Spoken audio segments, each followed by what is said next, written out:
Hello everyone, my name is Darian Ellis and I'm here with the Houston 100 presented by the Minority Report. My guest today is Mr. Anthony Patton, owner and CEO of the Do-WAP Agency. Thank you so much for being here with me today. It's my pleasure. So can you please tell our viewers about yourself and your business? Well, I'm originally from the Midwest. I moved down south about 20 years ago to New Orleans. Got my MBA at Tulane there, then started the Do-WAP Agency. So what prompted you to get your MBA?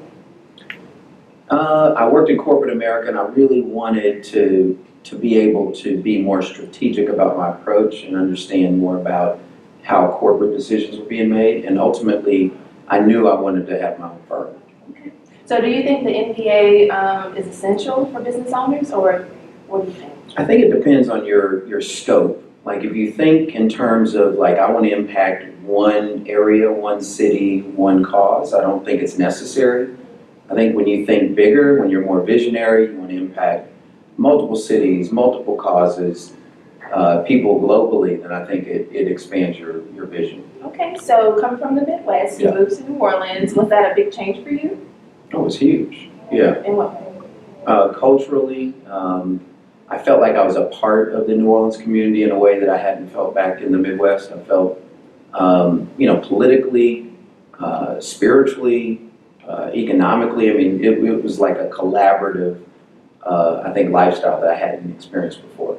So diving into the Do-WAP Agency, tell me specifically what you guys do there.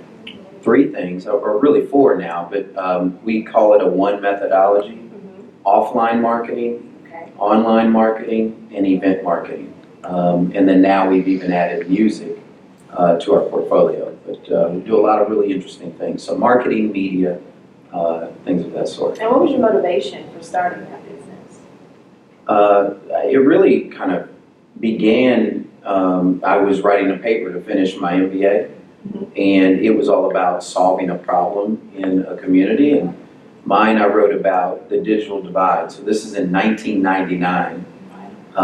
Nobody was really talking about the internet, and I talked about how, I remember the stats at the time in 99, that about 17% of corporate companies had a web presence and less than 3% of African Americans. And so I was just talking about a company needs to be created that can address that cause. And a professor actually submitted it for a grant that I didn't know about and called me and said, I got you funded for $10,000, you need to start that company. That's amazing. And so I taught myself HTML and code and started developing sites. And then from there, that turned into, we built, a couple hundred websites and nobody knew how to find them. There was no Google, there was no Yahoo. And so we created NewOrleansBlack.com, and that was the beginning. Okay, so thinking back again, before the digital era, what would you say was the biggest challenge for you personally with starting a business? What challenges did you face? Just not knowing anything, literally. From the skill set that it required, which was coding, people management I had never done before. I had just taken for granted like the resources when you work in corporate America that, you just assume those things exist, but you have to create your own payroll, your own accounts payable, your own checking account, everything is a startup. And for me, I grew up in the projects. I never had a mentor or a family member that ever even went to college, let alone like owned their own company. So it was just, everything was a learning experience every day of the week. So I never got to specialize. It took me a while to get just the business covered where I could actually do what I did. Okay, so going back to the resources, how did you fund your business? I mean, I've mentioned I started with a grant, but I mean, 10 grand goes pretty quick, but I funded it through my own 401k. Okay. So I raised enough money in corporate America that I pledged against it. So you spoke on mentorship. Did you yourself have a mentor? I found mentors later, and that was really like when I started figuring out how to grow. So you would say that's necessary? Oh, that's 100% necessary. And how do mentors change kind of the dynamic of a relationship and moving forward? The approach, the vision. I think a lot of people, like, you have to be careful who you share your vision and ideas with. Right. Because you'll find that if you're if you're talking to folks that aren't either entrepreneurs or visionaries, then you'll find that they have a tendency to, out of their own fear or their wanting to support you, they'll try to minimize, your risk. And when you talk to mentors that are successful and have done it in business, they're the exact opposite thinkers. They start thinking about how to minimize risk, but doing it by winning. Like, how do you become more strategic? How do you find the right partnerships?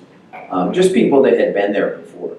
Okay, so just speaking to you, what do you enjoy most about the marketing industry? Why did that appeal to you? Oh, I love helping people in businesses, and I like to think that my ability to market you successfully grows your business, and that's what the Houston 100 is about. I mean, I just enjoy watching through either my connections or my work or my creativity, the ability to see somebody actually grow. So that's what I like about it. Why is it important that we support Black-owned businesses in our community? I mean, it's a cause that I stand on and have since day one, but most every community does it intentionally, not accidentally. Right. They intentionally say, we're going to give funding to, we're going to spend our dollars, our time, our efforts, our energy, our resources, our connections in this space because we want to see it develop. Ultimately, the dollar cycles back around within that community. And I just think we need to be even more intentional. But for me, it's important because it affects the schools we go to. It affects, everything about our ability to resource a better life. Okay. So just for you personally, you're this great man, very generous, very caring. You've employed many different people. What would you say you've learned most about yourself personally by doing your business, by starting your business? Just my passions. Yeah. I think when most people think I'm gonna start a business, I'm gonna make money, and that's part of it. But it's really so much deeper than that. It becomes like you find out who you really are when you run a business. And for me, it's about I love developing people. That's what I enjoy. I've always been the guy that even from a toddler. I mean, I just always had people around me. I always liked to foster people and help people and give them different experiences. I'm a host by nature, so I enjoy watching folks get an experience that's new to them because of their connection to me. And so I'm the same way in business. So I want to speak to your personal life because I know a lot of women are asked this question about how do they manage running their successful business and then at the same time managing their personal life and their families. Mm-hmm. But for our viewers or those budding entrepreneurs who those family men, what advice would you give them for managing their business and their personal lives?